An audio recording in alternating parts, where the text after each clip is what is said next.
What made you guys even consider this as a possibility? Or is this something you've considered? The only way that the way that we found out about it was finally through our neurologist. He finally, since there wasn't much else he could be doing for me, he said, "Why don't you get a dog, a service dog?" And both of us looked at each other, and then we were looking back at him, and I was with him for 10 years, and he finally just mentions it. Okay. We were both like, well, what do you mean get it? We have a dog. Right. I don't get it. No service dog. And that's when we both Okay, that won't work. for epilepsy.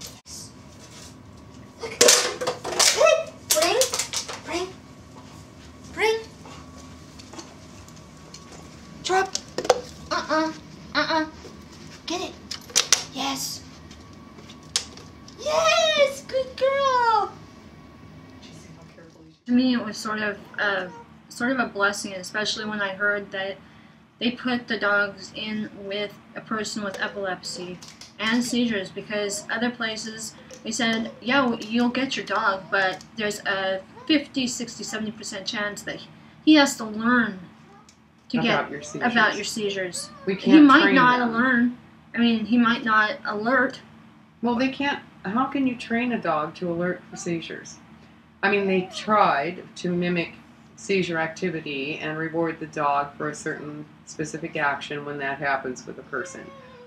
Sometimes, I guess, on some level that works. This is completely different. These dogs are not trained in any way to do this. They're put in a jail cell with somebody who actually has seizures, and either they get it or they don't. Oh, wow. Okay. So this little dog here, Star, She got it. she got it.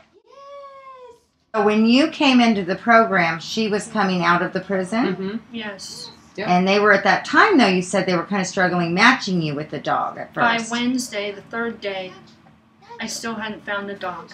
Tuesday, we were down in Canyon Lake, and I had a seizure with those dogs. And they put another dog with me and gave me the leash, and the dog wanted as far away from me as she possibly could get. Okay, so tell me now about this situation when you came in. So when I came in on Wednesday, everybody else had their dog laying by them. At lunch, I couldn't handle it anymore. I cried during all of lunch. They noticed it when I came back after lunch. And Carol saw it and said, "Okay, Kathy, what's wrong?" And I said, "Well, I feel like I'm the only one that does not have a dog. What's wrong with me?" Right. So one of the It was George, one of the trainer guys. One of the trainers whispered into Carol's ear, "Why don't you put a Star with her?" Let's try Star. Yeah, let's try Star. And Carol just sat back and looked at him like, what? Yeah, it took a couple minutes, and then she's like, "Okay." They had to get all of the other dogs out of the house. Yeah. And Kathy, do you have to always be special? Yes. Yeah. And we're sitting there kind of going, what's this? You know, why are we evacuating the room? And we were sitting at the far end next to Carol, so the dog had to go all the way around the table. There were 5 people in between me and Carol, and they brought Star in, and she did not look at one other person. She came right over to me and started licking me, staring at me, and wow. I'm like, okay, and Carol's like, oh my gosh. So she goes, go outside with her and do some of your, the sit, the stay, all of that. So I go out, I invited Mom to go, just in case, and she is doing everything, but she's staring me down. She won't get her eyes off me. That's all she was doing. And I'm like, okay. And a couple minutes, Carol comes out. A couple minutes later, Carol goes up to Mom and says, sit your daughter down. She's going to have a seizure. And my mom's like, what? She goes, and then she looks at me and she goes, I don't see one coming on. And she goes, just have her sit down. She says, well, the dog is alerting, so you better have her sit down. I'm looking at the dog. I'm looking at Kathy like, how is anybody seeing any of this? Yeah, I didn't see anything. Carol, the other thing about Star is that she's not loud. She's not obnoxious. She just stares you down. Right. And so I sat down on the side of the house, and I guess I went into one and I dropped the leash, and Star went and smelled a bush, and then she turned around and came over and stared at me, went back to the bush, and then put her body across my legs. Embraced against her. Embraced. So Kathy, Wow. if she tried to stand up, wouldn't have really been able to. The dog would have been in front of her. And the thing she was doing that Carol saw and nobody else is that's how subtle. We had trouble at first. She's so subtle. But like Kathy said, from the minute they walked outside, it was half of her body was in front of Kathy, and she was staring her in the eye from over her shoulder. So Wow. she's trying to walk forward, but she's like, "Hey, I don't think you're okay. I really don't." And that's how everything she did when she'd sit in front of Kathy, she'd just sit there very anxious, like, No, something's going on here. And do it you took- know you're not okay? And it also took us a while to figure out. She has gotten to the point now that she'll stare me down, she'll put her head on the chair, and then if I don't listen to her, then she'll go wake up Mom, and Mom will always thinks that she wants to lick or something. And then I'm starting to learn that when she does that and she comes back over to me and is just staring me down and looking, I usually tell Mom asks me, "Are you okay?" I said, "I think." And if we still don't pay any attention, then she says, "Forget this," and she gets on my lap in the chair. Well, she puts half of her body. You can give the command from my lap, and they'll put their front paws across your lap. But I don't tell her anything. We don't tell her that, and finally she's like, I tell you, when we first got her here, remember the time we both got what she was trying to tell us? That dog came unglued. Because she'd been staring at Kathy, and then in desperation, she's coming to me like, "Do you get it?" And I tell her to go away because I thought she wanted attention. Right. She'd go back to Kathy, and it must have been terrible for her. And eventually Kathy would have the seizure, and then we'd all go, "Oh, I guess she was trying to Wow. alert."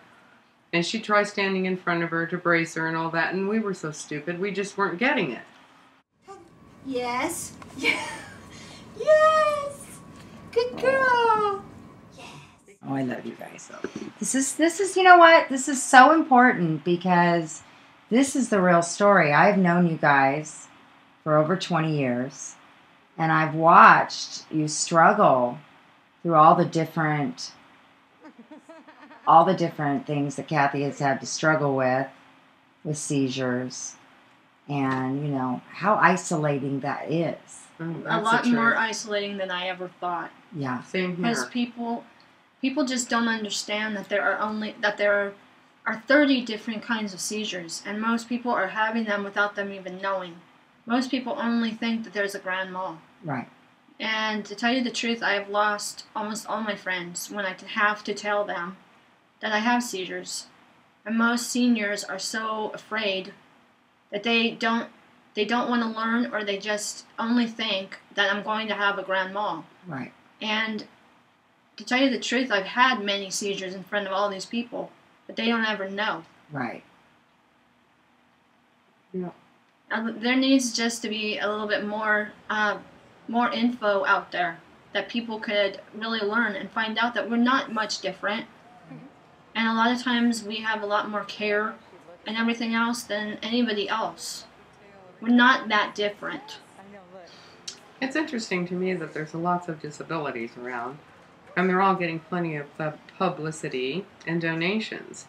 But the least understood of all, and the least activity going on, seems to be for epilepsy. And to tell you the truth, there are more people that have epilepsy than muscular dystrophy all the time. There's about 10,000 people every year being diagnosed with seizures and epilepsy.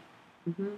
And, you know, and to tell you the truth, I mean, being on the medication, yeah, there's a 10 to 20% chance that you will be seizure-free. That's it. Right.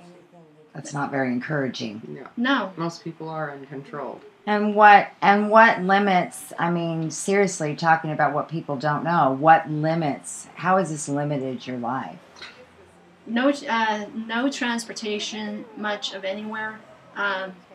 Right now, with the seizures I'm having, I can't take on the bus. Just like I said, just can't work anymore right now. And just trying to find a friend who will be with you and not be totally freaked out if you have one. Restroom first. Well, there's too many buttons. Oh, there's too many buttons. How neat is that? Good girl. Yes. Good girl. Hi. I love how she looks up at you when you're walking. She's just waiting for your next word. Oh, yeah. Anything you can say to her. I'm not very good at that. What do you want me to do? What do you want me to do? What? Let's go.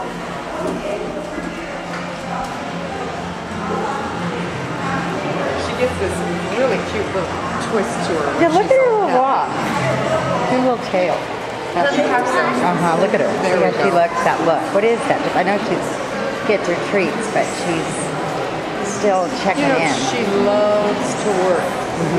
We just can't find enough things for her to do. And now she's learned to pick up something in the kitchen and take it to Kathy in her bedroom. Oh, just to have something to do. Yeah. I'll tell her just a piece of paper or something, you know, anything. And I'll say, take it, you know. Right, go give this to Kathy. Go give it to Kathy. And she does? And she does. Oh my